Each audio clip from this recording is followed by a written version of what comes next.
Hi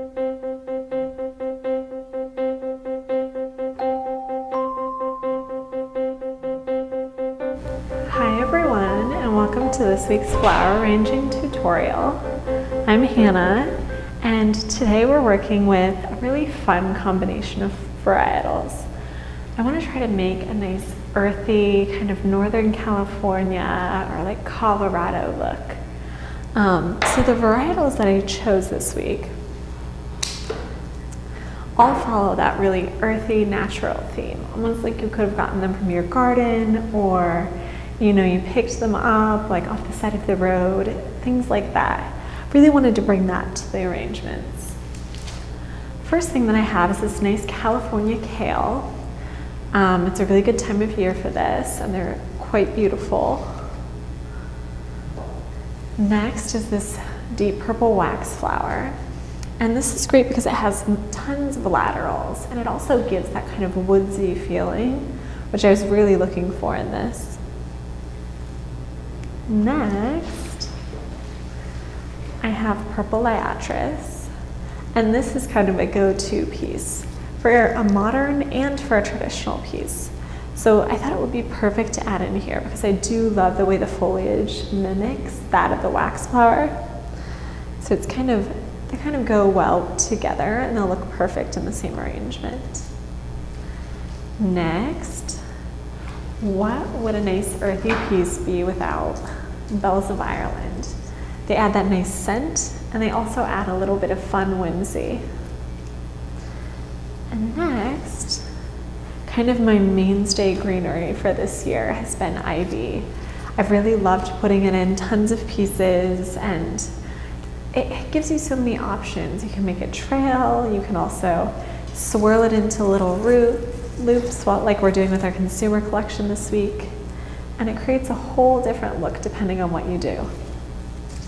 And I also have some aspidistra leaves. So the vase that I chose today is this beautiful urn, and it's got nice wear and texture on it. It's perfect for what I'm trying to do. I also chose a nice little small terrarium too to use the leftover flowers in. So to start with my urn, the first thing I want to do is kind of put in the filler. That way I can see what kind of shape I'm going to be making. So my waxflower is going to be my filler today. What I'm going to do is I'm going to take off any of the smaller laterals, and we can keep those for our smaller piece.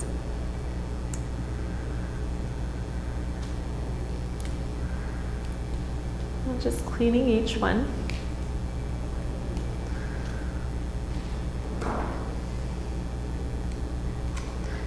I want this to be nice and natural, so I want it to have a loose texture. But I also want it to look full, so you do have to make things a little bit shorter to do that in this wide urn. So again, taking off any little laterals.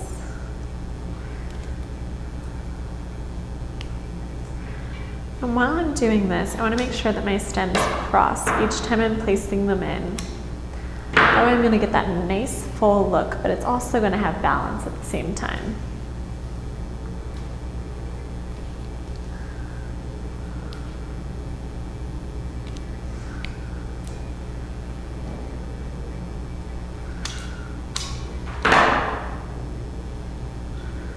There we go. A little shorter.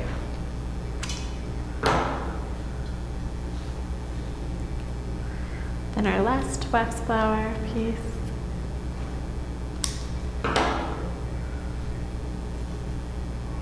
Now this is just the base. This is just going to help everything stay kind of in place and give us an idea of what kind of shape we're going to have.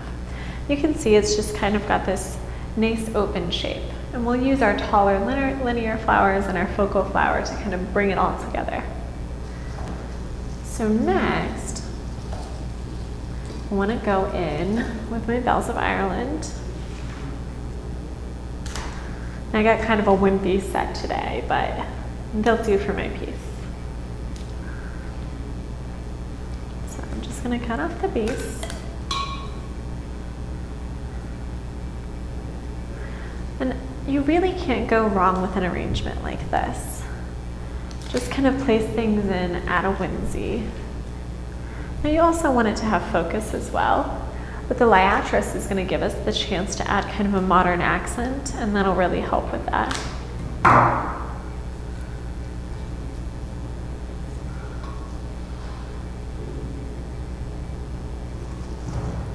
There we go. So I'm doing a bit of a grouping, but not strong enough to create a modern piece.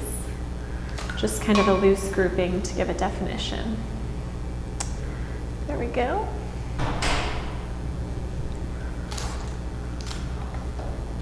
Just has that nice natural feeling. Wonderful. Now I'm going to go in with my liatris. You'll notice I've kind of separated this into two small little pieces. I've got one side having my bells happen, and the other side my liatris.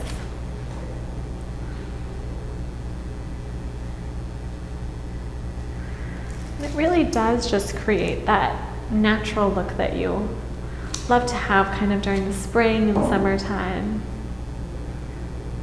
Be perfect for, you know, an outdoor picnic for Mother's Day or something like that.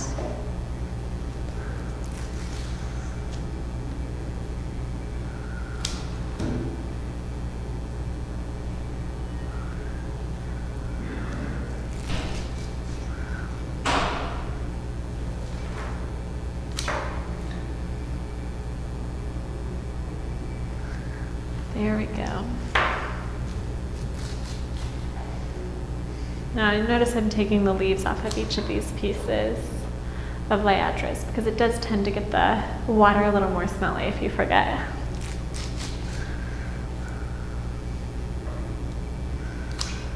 There we go. So you'll see I've kind of created this nice round shape that's really loose and exciting, and it's perfect for what we're going for. So now I'm going to take my kale. One thing I like to do is just kind of open it up like this. Then just kind of primp it like you're prepping a nice little flower. And then I pull off some of these kale leaves right at the base. For this, I don't need it to be too perfect though. Just going to slice my kale.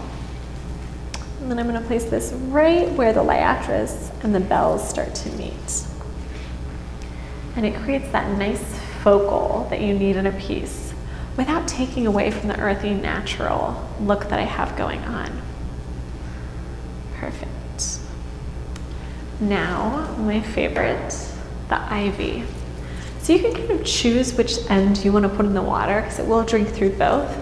And I noticed that this bottom end has more greenery.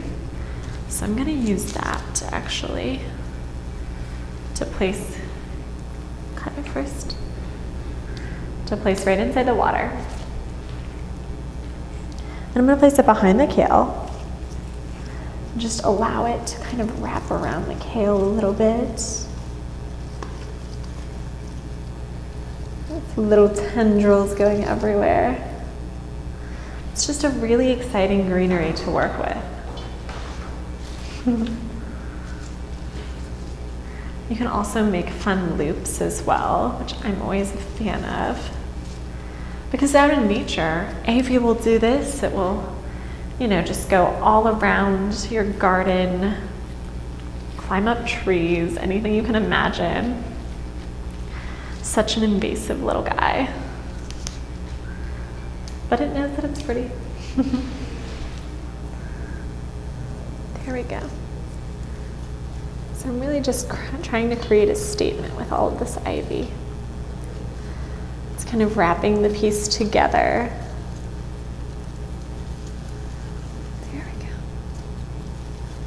And you can always attach odds and ends inside as well. Kind of want the urn to look like it's actually growing the ivy. And then I'm just going to cut this last stem in half because I want a little bit for my smaller piece. There we go. And there we have it, our nice earthy urn. It's perfect for kind of that Northern California look. Colorado-y rustic look. Just make sure everything's nice and secured. And always remember to fluff your kale. Nothing's more important. Now let's move on to our smaller piece. So for this I chose a nice little terrarium. Just kind of tapers forward. Now I'm going to take all of my little waxflower. Something that I've liked doing lately is to kind of treat this as a little fishbowl, almost like a plant terrarium. Kind of want to make a nice little nest at the bottom. So what I'm going to do is group all my waxflower together.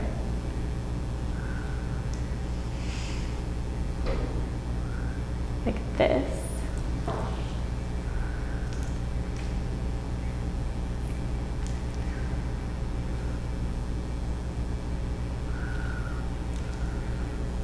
Cuties. Now I'm just going to cut this at a length that I know it can fit within the base of the vase. Then I'm going to make a perfect little tuft like this.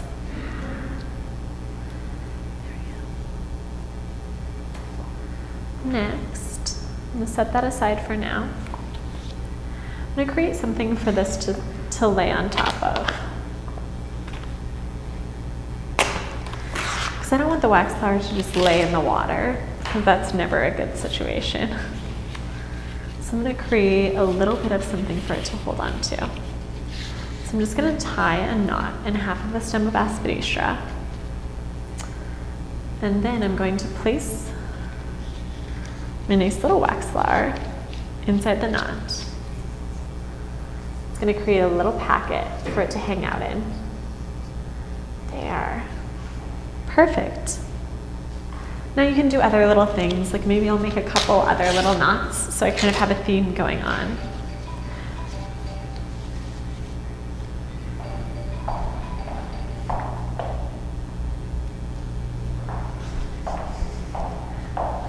So I can just make other little pockets if you'd like to.